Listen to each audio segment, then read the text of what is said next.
hawezi kukuinua kama uyatekewaka. Ipo watu wakucheke, ndio Mungu akupeleke. Heshima ipo. Usibakie na mtu mwenye apitia kama sarau.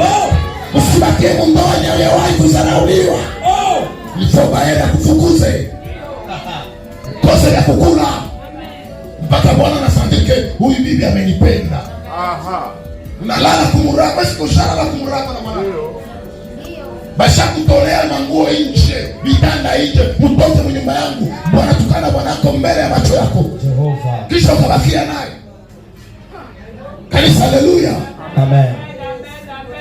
Na uye kama uyapitia ile mateso umepitia tu. Amen. Mungu hawezi inua mtu na kama hayapita msufra. Yes. Ile ni sheria ya Mungu.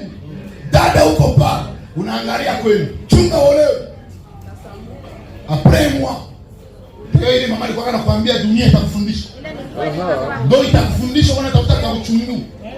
Uko na 500 francs. Hika uchungu ni ngapi? Sasa mwisho hika uchungu ni 800. Unatoa machozi juu ya mtenda tu asafa. Chakula kupewa. Ili semele uko napewa. Na mange na mtu akupe. Mama hata unaweza kutupatia lakini roho inanumaka. Roho inanumaka.